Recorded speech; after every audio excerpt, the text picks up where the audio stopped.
Okay, so we welcome everyone to the fifth in our series of lyceums on food. And the series is called A Just Harvest, Ethical Food Production, Consumption, and Policy. And we've just had some fabulous speakers, and we're looking forward to hearing about what's happening here in Needham. And so I'm going to turn it over to Wendy, who will be the moderator for the evening. Okay, thank you. Okay, thanks, Amy. Today we're going to bring the discussion about food home to Needham by talking with 3 representatives of organizations that expand access to healthy food in Needham, and 1 Needham organization that helps feed and clothe homeless people in Boston. Needham, as you know, is a very wealthy community with a median income of about $165,000 a year and a mean household income of about $224,000. However, 2.73%, or about 810 people in Needham, live below the poverty line, and thousands more are insecure. Today, our panelists are Sandra Robinson, Executive Director of the Needham Community Council; Rick Vincent, a longtime First Parish Church member and a current Director of Generic Ministry; Susan Shaver, President of the Needham Community Farm; and Ellen Fine, founder of Community Equitability Group. We've asked each of them to take about 10 minutes to introduce themselves and explain what their organizations do and what their challenges are. Then we'll have some time for questions. Okay, let's start with Rick. Rick, tell us about Generic Ministry and a little bit about how you got involved. Well, thank you, Wendy. I just like full disclosure to say that I'm a very nervous public speaker. So you'll bear with me if I use a script. Otherwise, I don't think I'd be able to get through my entire presentation and answer all the questions.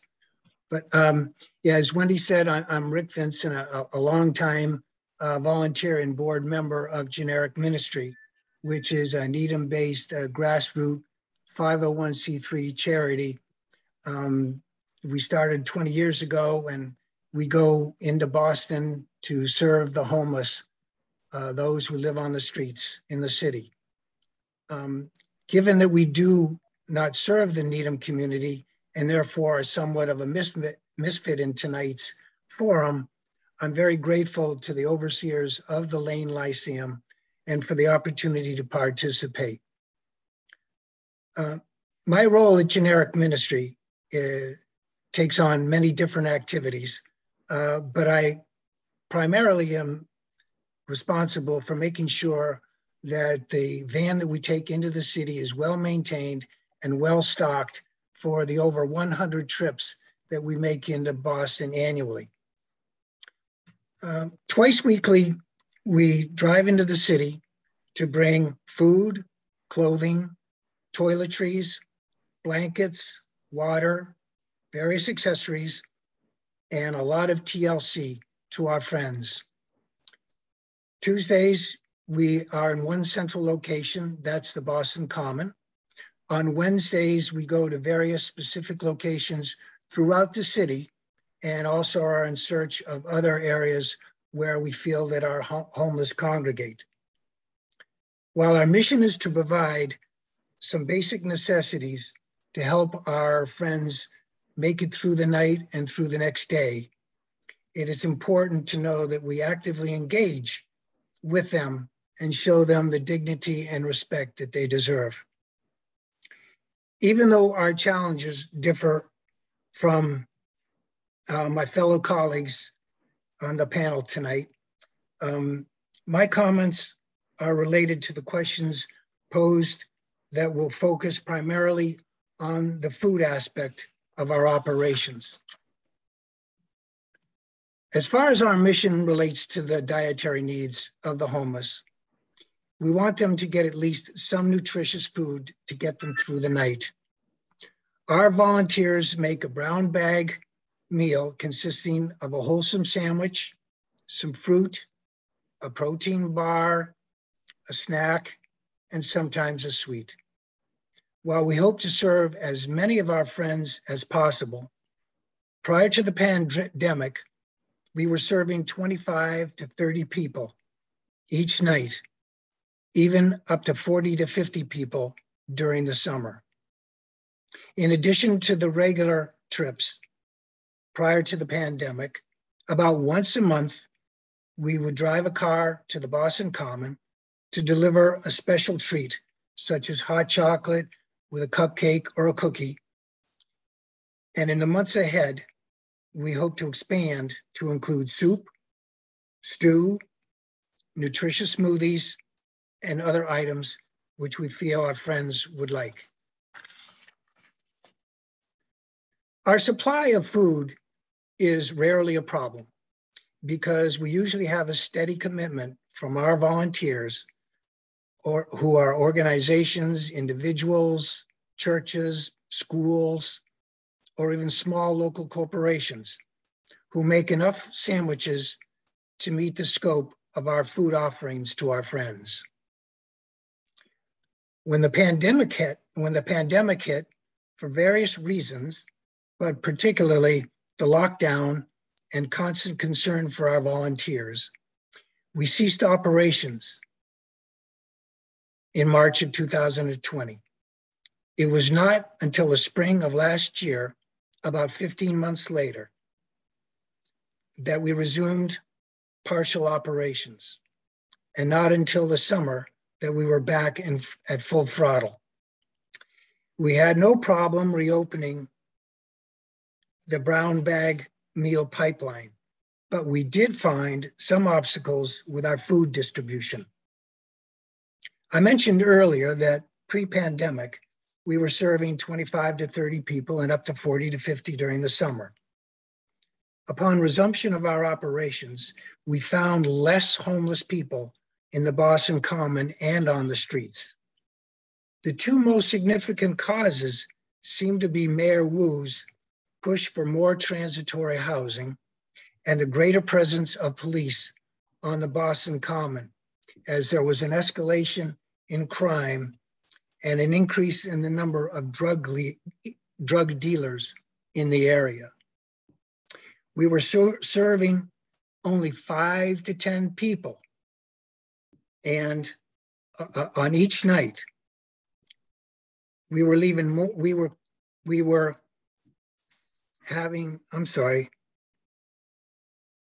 learning, however, as time went on, that more and more we were learning more about where our friends were congregating, and we've ramped up our exploration of possible other sites in other cities, such as Cambridge.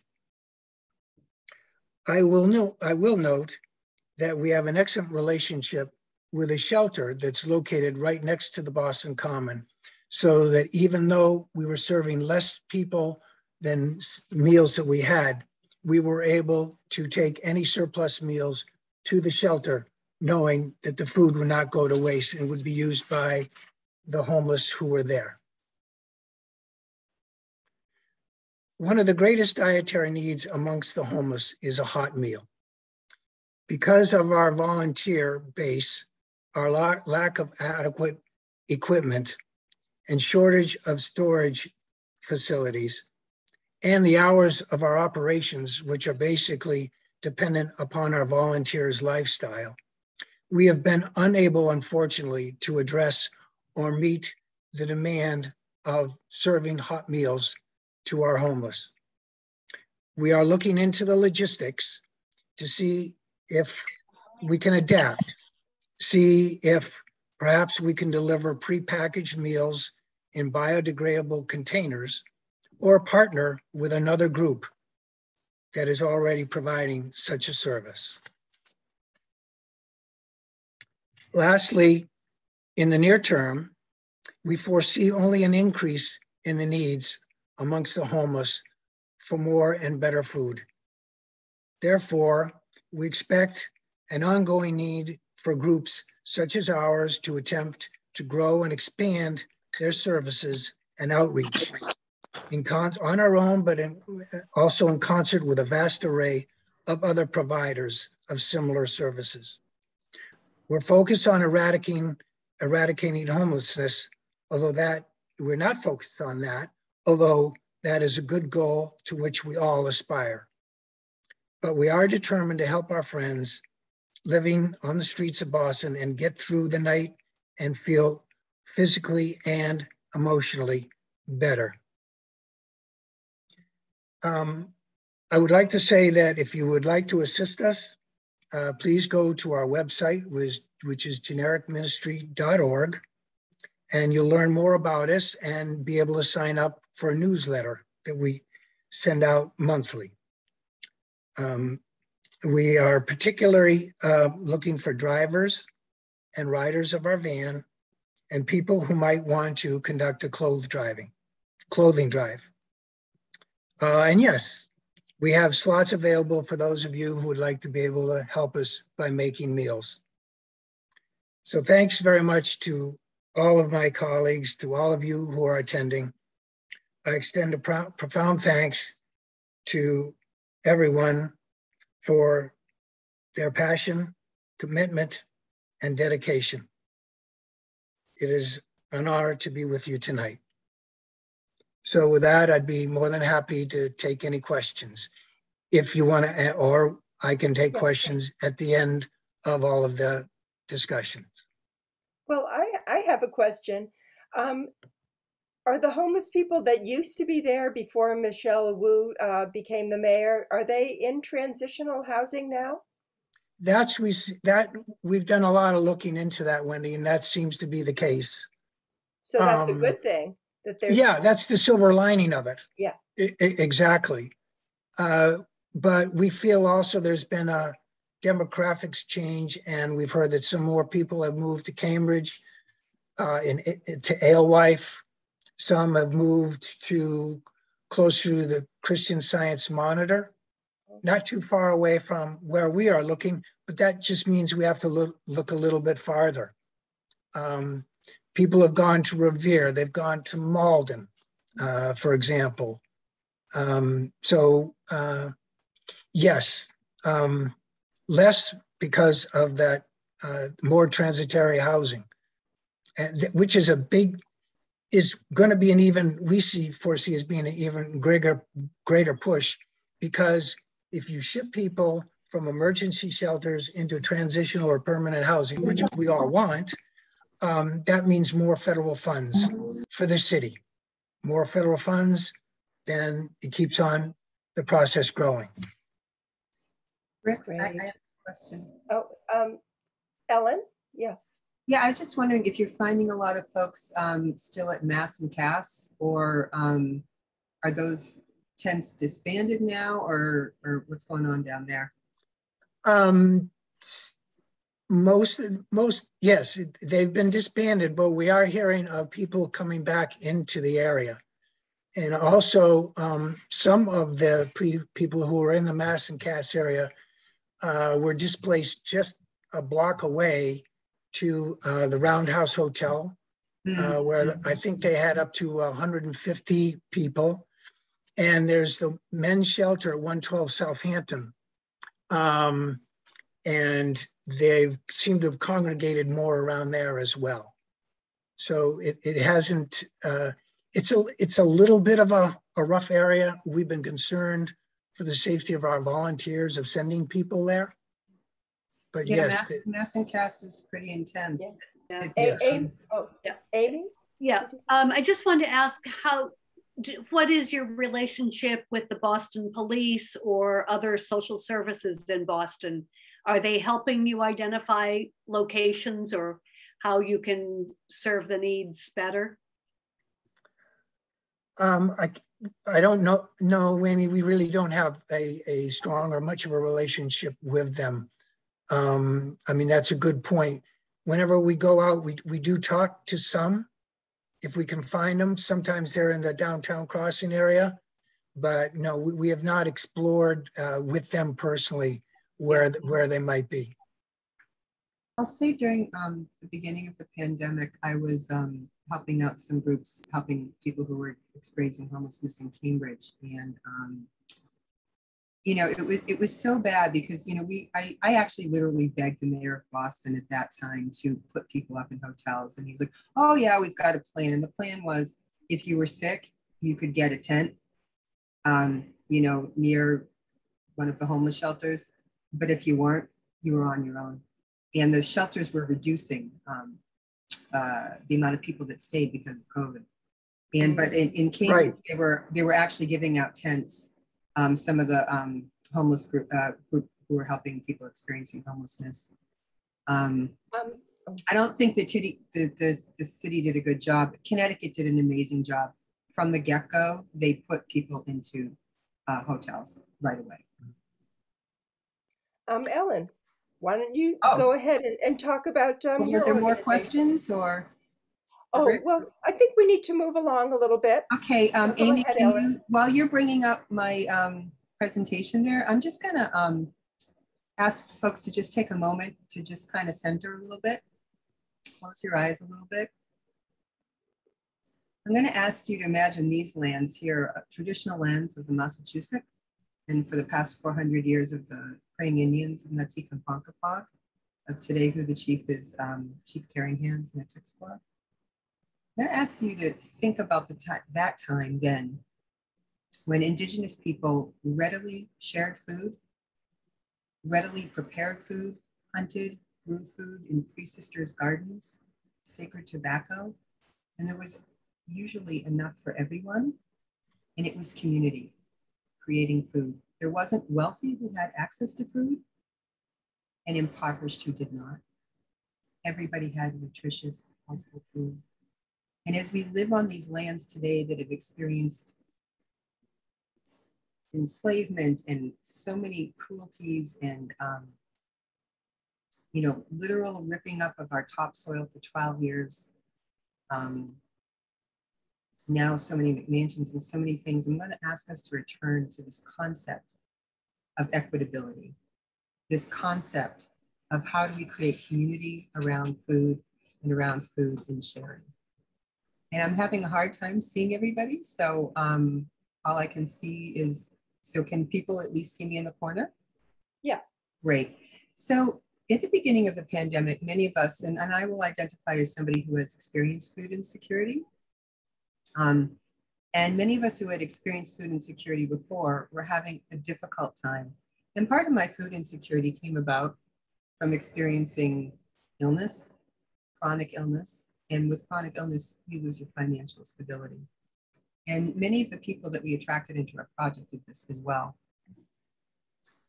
And so we were thinking, how is this not working out in Needham? There's a community with great wealth. There's a community living in public housing. And there's many, many more of us living either in private homes or apartments who were kind of forgotten by the systems and agencies. We asked the town to help us out, and they didn't want to do a needs assessment beyond, you know, the areas that they thought. And so we said, you know, maybe we can do better. Maybe we can start a project that will help create food resiliency for people. And so what we did is we created the Community Equitability Group. Equitability was a term we created. And what that is about is creating an equitability within communities, within regions, things like sliding fee scales, things like there's not a client population and there's not a helper population, but we were all involved in mutual aid to help all of us.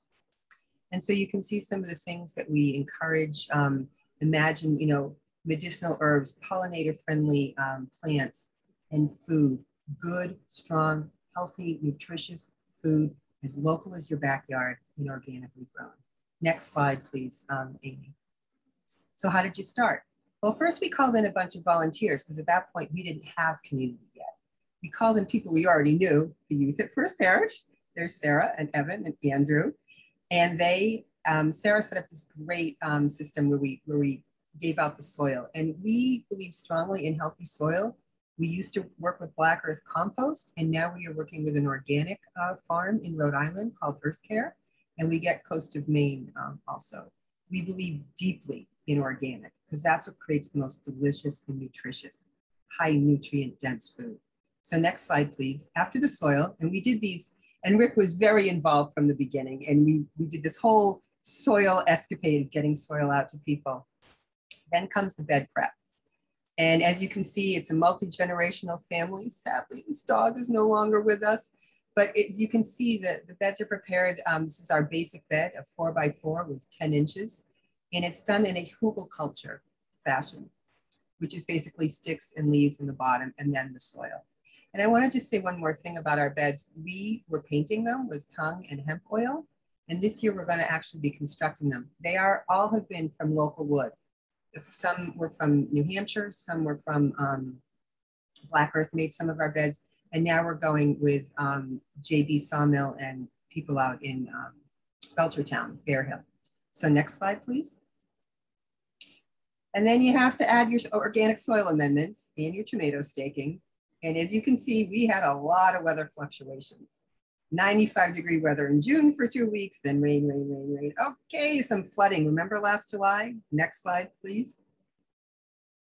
And then sometimes you got a great garden, like Oscar's garden in August.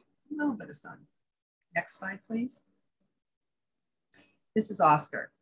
How we got our slides out there, Rick Vincent was the miracle worker, because what Rick didn't tell you is that when his other project shut down, he became like full-time employee, unpaid, of course, like I am, with the Resiliency Gardens project. So Rick organized so many things I can't even begin to say, but when he distributed the flyers and we got permission from housing to distribute, Oscar came to us. Oscar, he was another part of Needham. He's like, oh yeah, I've had a little bit of background. He's like a PhD in agricultural sciences. And so he teaches our classes. He gives great slides, great information, and he taught a pollinator thing that got us so excited. And you can see here, we're doing sheet mulching in my side yard. Next slide, please. And then these are what our garden beds look like. This is Irina, one of our most fabulous gardeners who's on tonight, who is the new right hand or left hand of this organization. She does so much. I'll tell you a little bit more about this later. And then you will see the next slide. You end up hopefully with things like this, cukes, and more cukes. We even did a pickle making workshop or a pickle garden and chicken soup garden workshop with a rabbi from Florida, Michael Bernholtz. And so that reminds me, we got our wonderful cucumbers to do that from the Gleaners. Next slide. Believe it or not, folks, this is Irina's harvest. I am so proud when she sent me this. She and her son Alex have done so much. They are like our #1 volunteers.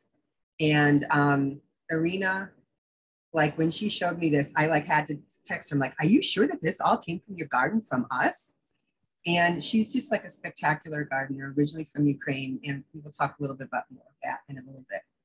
Not all of our gardeners got to this bountiful harvest, I'll be honest. We're working on that, upping production. Next slide, please. This is some of our first seed dispersals. We call it seed dispersal because it's the seeds are going out there in the universe. Our seeds, if you can see me, are from places like High Mowing Organic Seeds. The first year and second year, they were donated by Green Needham. This year, we're going to hopefully be able to pay, and we also get True Market Seeds and another company we're going to work with, Hudson Valley. We care deeply about seed sovereignty, will not touch any commercial seeds. Organic and heirloom. Next slide, please. And this is our first summer. We have mutual aid going on. And this is Jemmy and Fairland, who didn't garden with us last year, but they worked so hard the first summer getting food out to people. And you can see we're always with masks on. Next slide. Once again, Irina and Alex, and you can see all the things they did. Cutting the chicken wire. Alex took on so much on his own. He was like 15 years old when he started with us, maybe even younger. And he just did so much, and they did it together. And it was just like amazing. And I will say that we've been working with Irina. She has some friends in Ukraine, and we're trying to work on a seed project to get organic seeds to these folks, whether it's for the farmers who are going to be there or as they take them with them. Next slide, please. So after we were with this for a while, we realized we weren't going to be able to feed a family of 5 with a 4x4 garden. We started Food Distro. And that's a cute hip term for meaning food distribution. We are not a mainline pantry. The Needham Pantry does a fabulous job at that. We don't need to do that. What we do is we go to local farmers markets, and pick up from there organic, local, fresh vegetables. And as you can see, families really appreciate this. Cans of tuna are wonderful. Fresh vegetables are amazing. And these are a godsend from Kate Candy of the Neighborhood Farm, who does it, and she says, for good karma.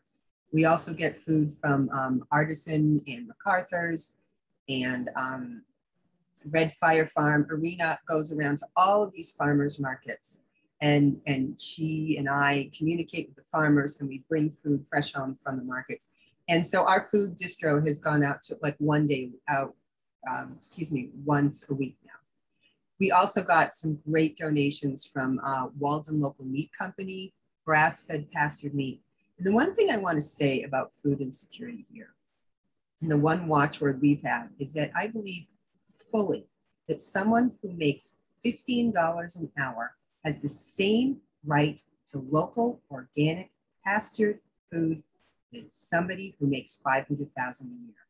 And we need to rework the system so that happens. Our effort is a small bit of equitability.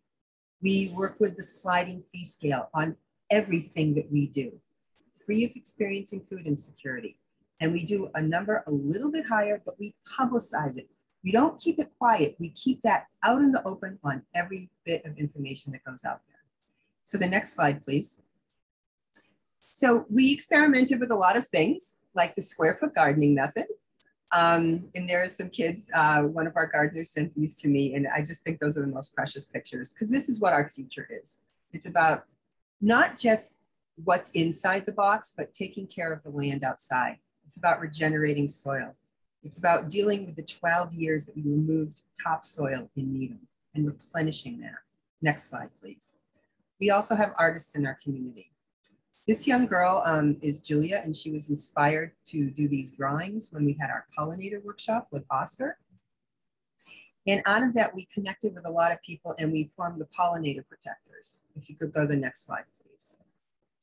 And this artwork was done by Julia's mom, Ala, who was like a spectacular artist. Jesse and Jesse prepared this slideshow. We created a 80-page report for the Massachusetts legislature, because we were advocating to stop the use of neonicotinoid pesticides. We were successful, and when I say we, a large statewide coalition, but we still are doing it with lawn care companies, just not for consumer sales. Next slide, please. We're gonna get there though. And so we also have our own resident beekeeper, Maureen Harrington, and these are some of her pictures of pollinators. And we are this year, we're working on pollinator gardens. And when people commit to doing a pollinator garden, you can't just commit to doing the flowers, you have to commit to stop using the pesticides. That is what kills the pollinators, especially neonics. Next slide, please. We also do special workshops. And all of this is about creating resiliency, creating community. So we did grow bags. And this is, more of Ala's artwork, and Hillary created this. So all of our gardeners have to commit to helping out with us, seed packing, creating flyers, whatever. Next slide, we're getting to the end here. And this is a late winter sowing workshop we had. That's Jill and Carmen. Jill is going to be our garden consultant this year. She's going to help go around to people's gardens and make sure they have success. We did late winter sowing, which is a wonderful project with milk jugs, and you do it outside and you keep it outside in the snow in the winter, and you create hardy, resilient, like our name, seedlings. The next slide is for this year. This artwork was created by Julia once again. It shows a little bit who we are. We're also going to put in an elder in there because we realized we didn't have that demographic. And we have council meetings, and we do these kinds of things. And these are all the people who supported us on the bottom. And the next slide is the second to last one. And as you can see, because we're running out of time, Ellen. Okay, I'm just going to get to this one. These are all the people who make our community and make this work. And then the last slide, I want you to end on that. Oh, and we show healthful, delicious, nutritious food. And I will invite anybody to join us. It is not just people impoverished or people who are wealthy, but all of us. with different abilities, lots of folks from the BIPOC community. And in our first year, we represented 15 different countries of origin, which is a feat for Needham. And so we're going to continue to grow and become a 501c3. Great, thank you, Ellen. That was really interesting. I'm just going to move on to Sandra, because we need to keep moving a little bit, and then we'll have time for questions afterwards. Sure. So Sandra, tell us about the Needham Community Council. Sure, so I'm Sandra Robinson. I'm the Executive Director at the Needham Community Council, and things have changed pretty significantly since the onset of COVID. During the beginning of COVID, we shut down pretty much many of our other programs so we could 100% focus on our food pantry to make sure our food pantry was active. We saw a very large increase. We doubled our number of people using our programs, using the food pantry. We also shifted a lot of what we were distributing. We are, right now we call our initiative Fresh First. So we're giving much more fresh produce, eggs, milk. It's frozen chicken, but we think of it as not canned items as much. We still have our traditional canned items in our food pantry, but we're really wanting to make sure people have nutritious foods. Particularly during the beginning of that pandemic, we needed to make sure people were eating healthy. And so that's why we sort of really wanted to shift our focus. We also changed how we were distributing our food. We now have people making scheduled appointments. They can sign up using on our website, our Sign Up Genius, to schedule an appointment. And then people will call our office. We do some deliveries. We're doing a lot of deliveries during the height of the pandemic, but we're scaling back there. We know ultimately that is not a sustainable model for us. So we are delivering to those who are truly homebound. And we still are delivering to about 25 households a week at this point. And then we're distributing to about 75 households per week, where people are coming. They get about 80 pounds of food. So they get a large box of produce that is a real mixture of things. At the very beginning, we used Catarubis and we bought pre-made boxes because we were limiting our number of volunteers.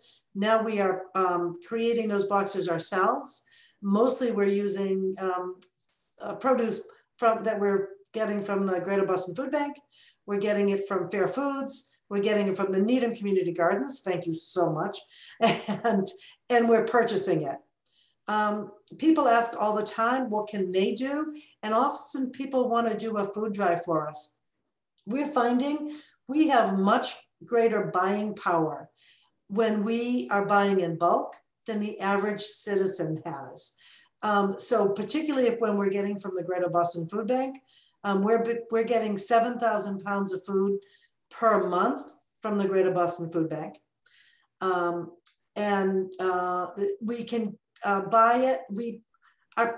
Some of that food is food that is donated to us at no cost, and some has a small stipend associated with it. And then we also buy food from places like Costco, things like places like that, so we can buy in bulk. The person who's running our food pantry now her name is Irina. She has a superb skill at this. And we're giving tremendous amounts of frozen chicken, ground beef. We get surplus foods from Volantes. We are picking up from Target every week. We're getting lots of frozen food from them. So lots of things are happening. We are busier than ever. We have a significant number of volunteers, but we try to keep the number in our food pantry fairly low, really due to the COVID numbers. We are still distributing outside.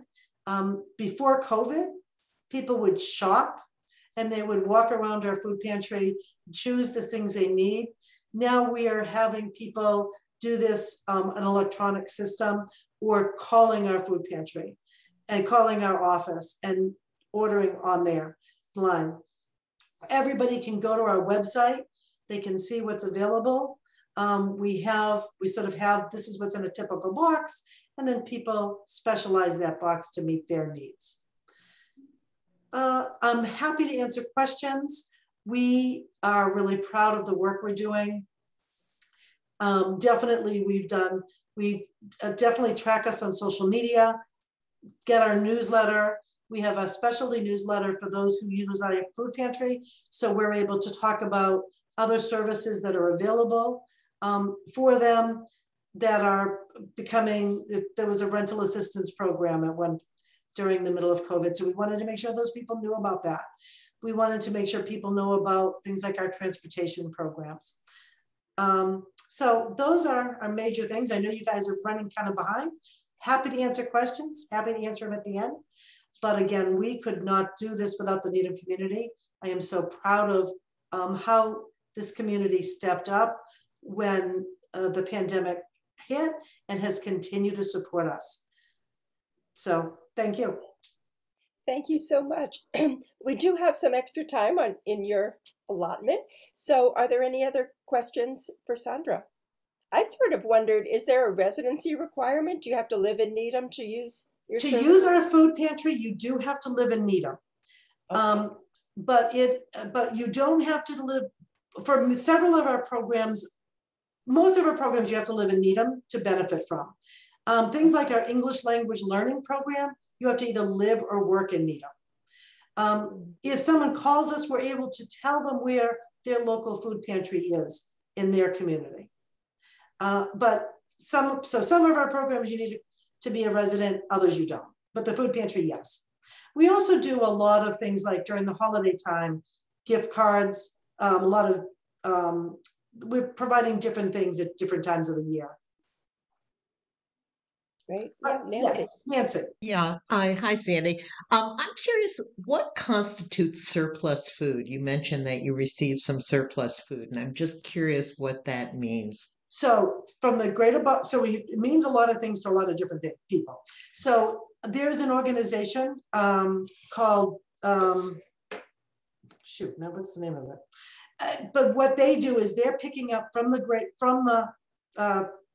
grocery stores just before those foods are going out of date.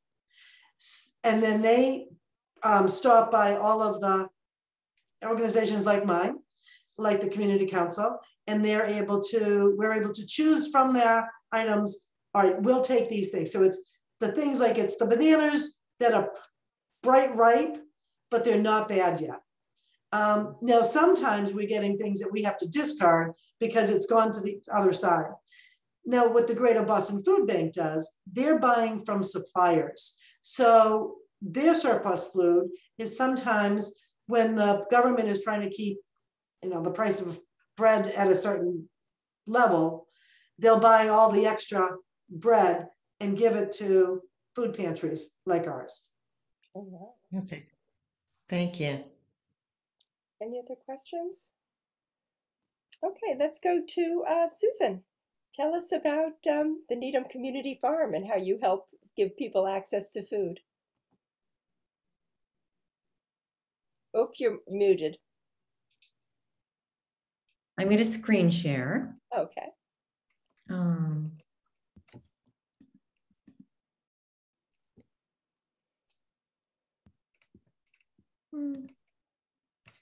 So my name is Susan Shaver. I know some of you, and there's many of you on this in this program participating who I haven't had a chance to meet yet.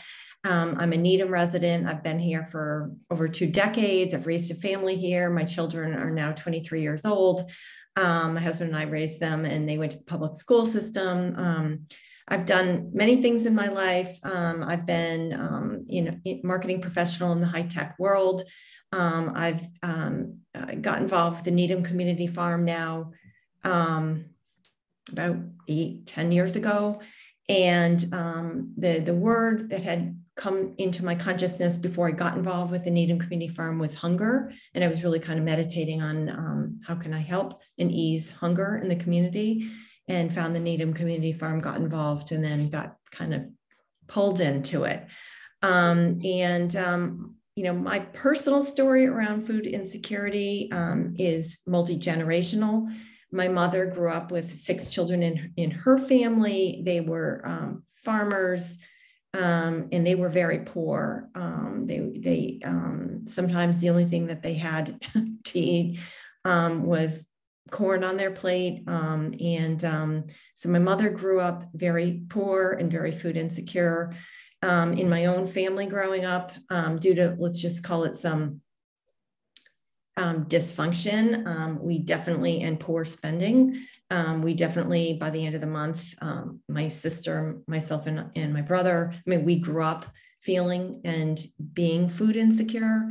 And my brother, who has some disabilities, he's on SNAP. He gets SSI. He's lives in assisted, public, housing, and he's got a lot of the diseases that are completely linked to not really eating well and not having the right money to buy, good food. So he's obese. He's got diabetes. And he's got a few other problems like that. And when I send him money, it has to be, I can't put it in his bank account. I have to send it to him. So there's no electronic records, because in the past, when I've done that, they've actually revoked his SNAP benefits or significantly reduced them. So, supporting, leading, and doing everything I can in the Needham community to ease food insecurity obviously has a very near and dear place in my heart. Let's see, I was told to tell a little bit about myself. So you know my story about food insecurity. I've been involved with the farm since about 2013. My responsibilities as the president, I'm leading the organization. We're not big enough to have an executive director. We have an extremely strong board. A lot of board members take on very important, both operational matters and strategic matters. Ultimately, I'm responsible for everything from strategy and operations, staff management, farm operations, and of course, fundraising and marketing. I did grow up in Glastonbury, Connecticut, and worked on a farm and loved being outdoors, and also learned how hard it is to farm. And as a result, I don't like to waste anything because I know how hard it is. And that's about it about me. So the Needham Community Farms mission, we kind of have intertwined 3 areas of focus, the first of which is to grow, donate, and deliver healthy produce to people in our community who experience food insecurity. We do provide a ton of farm-based educational programming, some of which is at a cost and a fee. And we have a variety of 2022 educational programming that's free to the public. And we build community through volunteerism. We've got families that come in, retired people, professionals, and all of the kids in middle school and high school that need to get their community service learning hours done, and really, I think, have a good time doing it. Just a couple of quick facts about the farm. For those of you who may or may not be familiar with the farm, we've been around since about 2009. We leased the land from the town of Needham. We're out by Ridge Hill and the dog park. We're currently farming on about 1.3 acres of land, and we really seek to expand our operations. We now have a short-term lease that goes up to about 3 acres of land from the town, but it's a very short-term lease. Again, we donate about 50% of what we grow to people in our community who are food insecure. We call ourselves, in a way, land insecure, in that we don't have a long-term lease from the town of Needham, and that's something that we're pursuing fairly aggressively. Because without a long-term lease, it really limits what we can do, how we can grow, what kind of grants we can access and secure. And so it really kind of halts and holds us back in the kind of growth that we can do. Our board is unbelievable, very smart and strong people, and our employees are magnificent. So we're really, have a good team in place. And I guess one of the other things that comes up every year when we're working on budget is that one of the most important things to us is that we do the best we can based on the budget constraints that we have, that we're paying our employees, well, obviously more than, minimum wage, but also our goal is to pay them absolutely at the top of the per hour rate, comparing it against what other farms in the area are doing. And we do very well with that. And then just one last point about the produce is that we don't just grow what we want to grow. We really try to work very closely with people in Needham Housing Authority residents and also people from the food pantry. And we want to grow what people are going to take off the shelves and eat and take home and cook. So we try to be pretty sensitive about that. And we want to grow fresh, sustainably grown, and of course, culturally relevant produce that people will enjoy. So, what are our goals around food insecurity?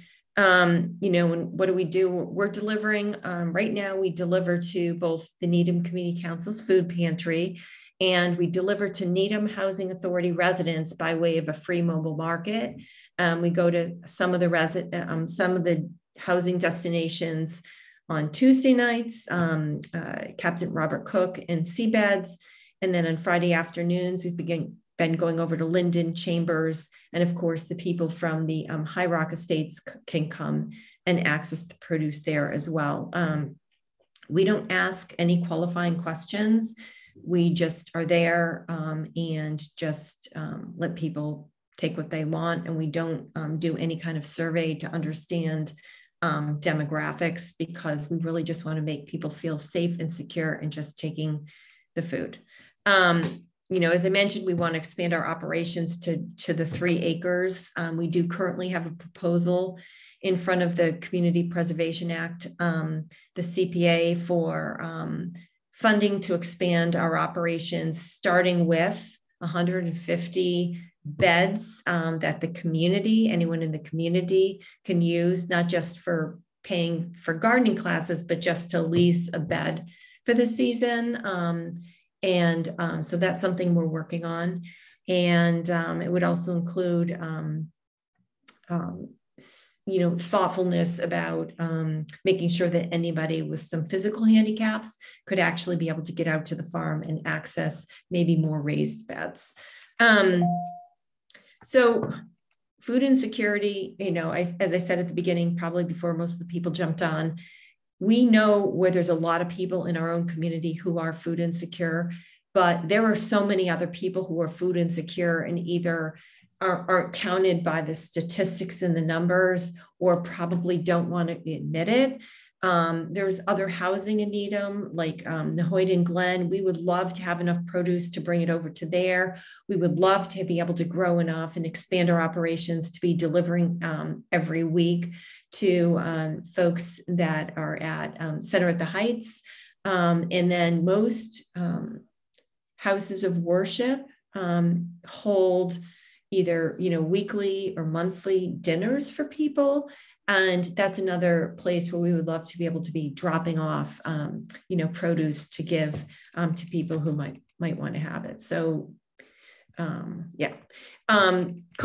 and non-COVID challenges. I mean, a small nonprofit organization in Needham, we have our own challenges with fundraising as it is. COVID made it extraordinarily difficult in both 2020 and in 2021. And this year, we've had to cancel 2 fundraising efforts because of the nature of the fundraising. It was asking local businesses for donations that we would auction off. And I was like, we cannot do that. It's tone deaf. Everybody's, struggling. We can't do it. And I don't even feel like we can do that this year. And we've also had to cancel our live, really fun harvest celebration, kind of for the same reason. And obviously the social gathering was not something we could do. So We've had to double down on more creative ways to fundraise, and obviously double down on other things like just annual appeals and writing grants. And of course, we're always scratching our heads trying to figure out, how do we reach those younger families in Needham to get them involved in the farm and get them to come to our educational programming, and a lot of youthful affluence, and how do we figure out how to get in front of them? So that's a challenge. Farm operations with COVID was particularly challenging. Sparse volunteers due to COVID, which was unfortunate for a number of different reasons, including not having corporate groups come out. We usually would get a nice donation from the corporations when they send people out to do volunteer work. Our educational programming is about 10 to 12% of our annual revenue. And so we worked very hard to secure how we do our educational programming on Zoom. And it went really well, and we learned a lot from it. And that was something that we will continue in some ways. And then, of course, one of the other challenges that we had to do was like all the COVID safety protocols from all the way from seed to fork, auditing every single operating procedure that we had and making sure that everything that we did was going to keep everyone safe, our farm workers, our clients, people receiving the donations, as well as our CSA customers. So that was a lot of work, and it definitely stressed out our staff, during that time when we had to figure that out. And then just more strategic challenges, the growth challenges that we have, the more land we have, the bigger community impact we can have. So, more land means more donations, more land means more room for educational programming. And of course, just this long-term lease opens up so many opportunities for us as an institution, and feeling like we have that, longer-term security. So I just thought it would be useful also just to say, well, what's the definition of food insecurity? Food insecurity is described as any household not able to provide enough food to everybody to live an active and healthy life.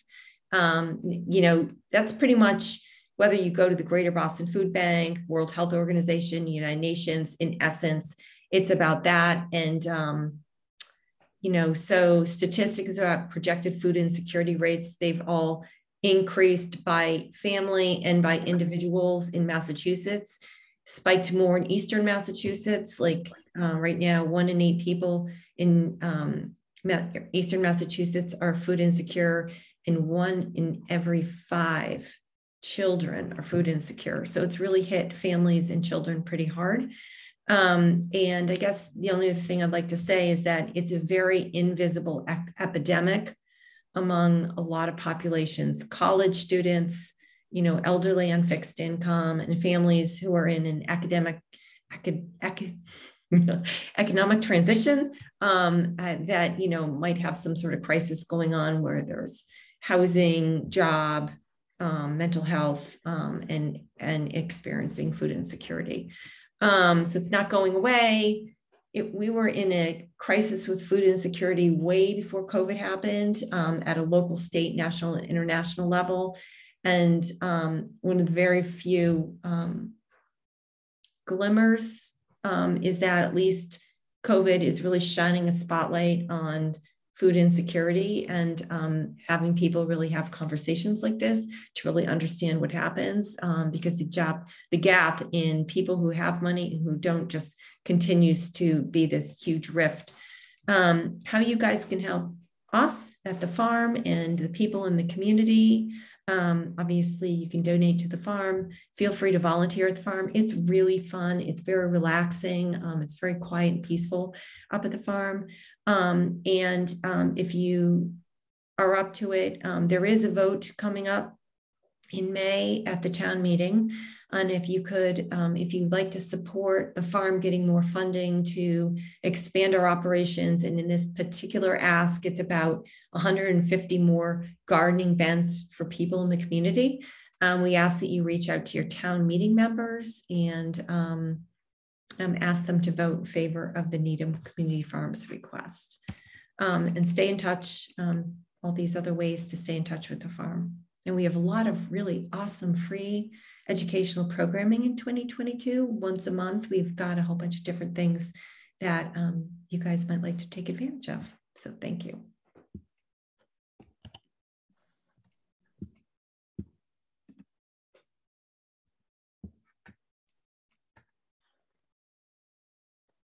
I can't hear you. We can't hear you, Wendy. Wendy, we can't hear you. You're on mute. 2 years. Right? I'm sorry. It's amazing how many things you do at the community farm. I had no idea. I'd like to open it up to any questions to any of the panelists. Oh yeah, Phil. Susan, I had a question for you. You mentioned your interest in having a long-term lease. What are some of the barriers you face to achieving that goal? It's really negotiating between the farm board, and it's the town.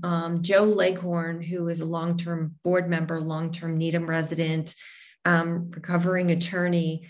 When he came on the board, I said, Joe, and he's a town meeting member, by the way. I said, Joe, I need you. He really does a magnificent job navigating his way with town, negotiating, talking to people, obviously Kate, as well as the group of five. I'm drawing a blank on there. The select board, and really working with them, and really having very long, drawn out conversations. We've been having this conversation now for several years, but I think we've kind of gotten to a tipping point where the CPA has put as a contingent into us getting the funding that we get a long-term lease from the town of Needham. So we're either going to be really delighted in May and have a long-term lease because of a different, it wasn't intentional, but a different angle to really, let's open this up and make it available for ways for more people in Needham to be able to do their own gardening in a really big, huge, sunny space surrounded by a deer fence for protection and some water. So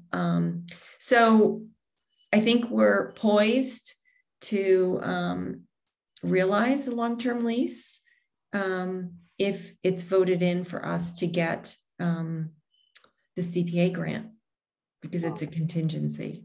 So that'll heavily influence making that happen. But I think that Joe has had individual conversations with a lot of very important people, obviously with the CPA, with the finance committee, with Kate, with all the select board members. And it looks like we're directionally headed in a positive way. Good. But I don't want to get too excited yet. Yeah. Thank you. Any other questions? Yes. It's really just a comment. I just wanted to thank the community farm for all they've done. One of the things that people don't know about is their mobile market. So we joined their mobile market about 3 years ago. So we joined them, we partner with them as they're giving out their freshly grown produce that they're grown. We try to bring things that complement that right to the housing authority neighborhoods. And it is a really spectacular thing to do. And it's, only happens sort of spring through this fall, but it's something that the world doesn't know happens. Mm-hmm. But it's a really special, incredibly special program. Yeah, and our staff loves it because they really get to connect with individual people who come to the mobile market and access produce. I mean, they make friends. Yeah, it's wonderful. I can say the same thing about our the volunteers that run it on the Needham Community Council, and it is a really very and it was the community farm that brought the idea to us, and it was really it's been very successful. Thank you. Thank you, Sandra. Yep, Ellen. Yeah, I just wanted to piggyback on that. I think what Sandra and Susan are talking about is food sovereignty in a way, and that's sort of the work that we do too. It's food security is like how, often how much, but food sovereignty is having food that's culturally, religiously, medically, health-wise, and choice-wise appropriate. And so if you're receiving, if you're gluten intolerant and somebody gives you 5 loaves of bread, that didn't do anything for you, except but to create more insecurity within you. And if you're like me and you're chemically injured and somebody's giving you commercial food that has lots of pesticides, that doesn't do anything for me either. And so it's also about choice. Like, you're like, hey, here's, a bunch of wonderful spaghetti sauce. And somebody's like, but I don't like spaghetti sauce, So what the mobile market does and like what our program does, many programs like it, is to give people that choice. And certainly when you're coming to like folks who eat kosher and halal and vegetarians and vegans, that's really important to creating the sovereignty over one's food, but also the security, because the two go hand in hand, but they're not always the same. Good point. Yeah. Anyone else? I guess I wondered how many staff. Priscilla has a question, Wendy. Oh, I'm sorry. Go ahead. Thank you, Rick. I was wondering, could each of you, for each of your groups, could you put your email address on? Because I have a particular question for each of you. Yeah. You want to? Oh, you have like specific. Okay, gotcha. You could put it in the chat. Okay, that'd be great. Thank you. Yeah. So there's a lot of fundraising involved in all of your organizations. It must take a lot of time to do that, but it's what keeps you going. So it was good to hear about these options for giving. And volunteer and super fun volunteer work. And volunteering. Yeah, so the people who lease a bed at the community garden, do they give a portion of their food to the community, or do they keep whatever they? Yeah, for those people who participate in our gardening classes on the farm, they pay for that. Okay. And they pay to be on the farm and have the gardening classes. We don't really mix in like gardening class produce, and we don't put any pressure on anybody to donate. And then we have a very different section of the farm that's more production beds. Okay. But when people register for their gardening classes, we do ask if they want to make a donation for us to hold scholarship money. So we promote that through the Needham Housing Authority, through flyers, and also through obviously the food pantry, and that letting anybody know that registration is open and that there's seats available to people. Scholarships are available to people. So we don't want people saying, I can't go to the farm because I don't have the money to pay for the classes. So yeah. Wow. Yeah. And Ellen's organization also is providing so much great food and the ability to grow your own. It's wonderful. Well, this has been great. Is it okay if I say something? Yeah, you want to say something? Sure. Yeah, I felt that I kind of didn't answer the questions because I was so excited about giving pictures, visual images, because I know we're all talked out a little bit. But I forgot to kind of mention that we have expanded into several communities. So we're not just in Needham. We have a whole crew of folks. One of our gardeners is on from West Roxbury. And in our, there she is. Hi, Andrea. And we also get food out to, we've partnered up with some other local groups to get food out to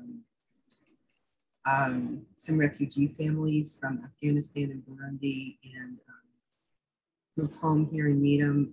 And we have food distribution and gardeners, and they're not all the same people. But we, are trying to get more people fed, because as we know, as Susan brought up, there's a lot of hidden food insecurity in many communities. So we're now in about 5 or 6 towns, which, you know, so exciting. That's great. And you know, and I forgot to ask, you know, mention how people can help. We will need help with our beds, and we could always use financial assistance. We, believe it or not, are working on like a $5,000 budget and getting food out to people every week on that.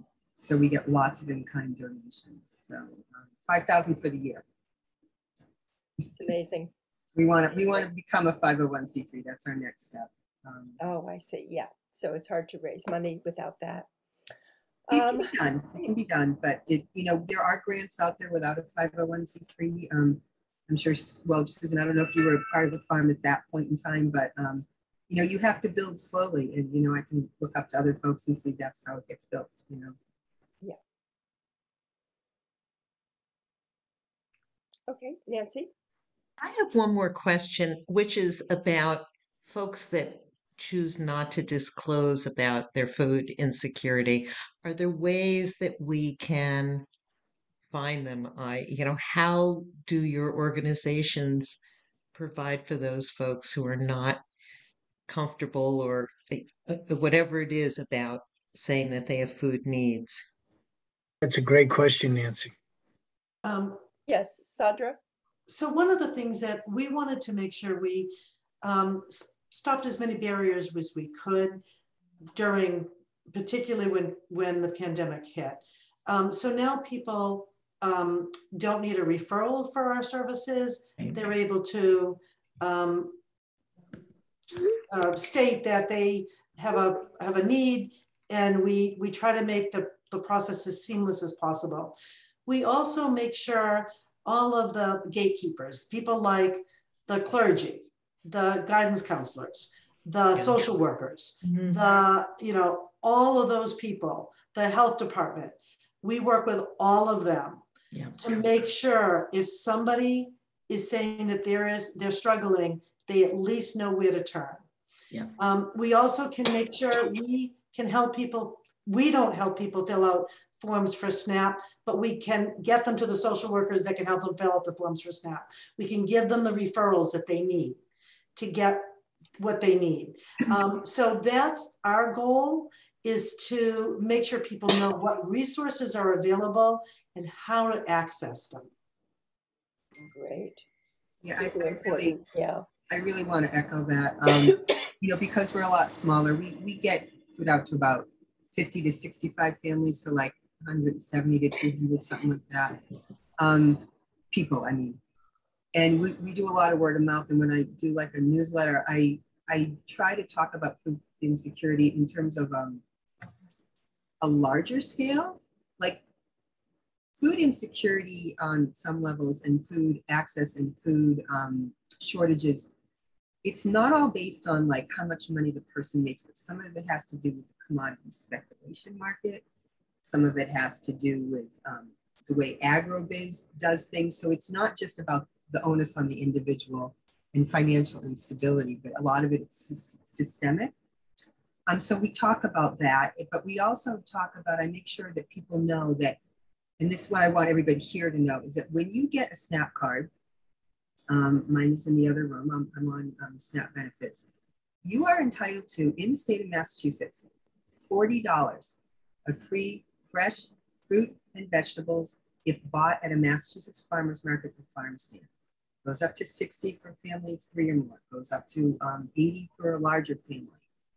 And there's also a lot of farmers markets that give out coupons. I don't know if Needham's going to do that this year, but we make sure people know, and we tell people, and people are like, I didn't know. And that really bothers me, because something's going on that, it's called the HIP program. So something's going on where people don't know. In terms of your excellent question, Nancy, I just wanted to say, we do a lot of word of mouth, and, you know, we get referrals, and people will be like, oh, I have a friend who would use a bag, or, you know, I have another friend, or, you know, if somebody wants to garden. And so it's that kind of thing. We do it on a really casual level. We also don't do any means testing, and we just put out that sliding fee scale concept. And I would invite more businesses to do that, and more, if you're a lawyer, why can't you offer sliding fee scale? If you're a doctor, everybody can offer it. A little harder for a supermarket. But that idea of that not everybody makes the same, but everybody deserves healthy, nutritious, organic local food. Wendy, you're muted. Mute. I keep coughing, so I have to keep muting. I'm trying to get over this virus.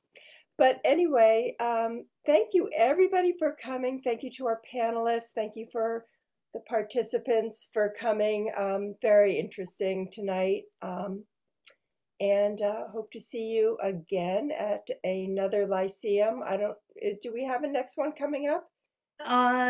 Nothing definite yet. Nothing definite. But we will publicize when we do. And I will also send to all of the panelists the information about the videos from the entire series. Right. And so that's something you can share with others, because it has been a wonderful, wonderful series. And I thank everybody for participating tonight. And I'm glad that we could end it with Needham's response.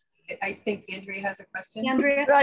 Maybe you said it and I missed it. Do you know when the recording will be available? Because I'd really like to share it with my church. It really was wonderful and inspiring. Thank you. They usually get them up fairly quickly. So I would guess within probably 3 days, I would guess. And when you say get them up, it'll be on like your website, or it will. We're trying to have a link on our website. It isn't there yet, but if you go to YouTube. Oh, really? And then type in uuneedham.org. It'll bring you to the food series. Okay, great. Thank you so much. Sure. Great. All right. Great. Well, I thank everybody for coming. This was wonderful. Okay. Thank you. Thank you, Amy, Wendy, Lyceum. Sandy, Susan. Thank Helen. you Thank so you for much. hosting. Thank It was you. excellent. Thanks very much. Good night. Good night. And then Good well, everybody. Bye.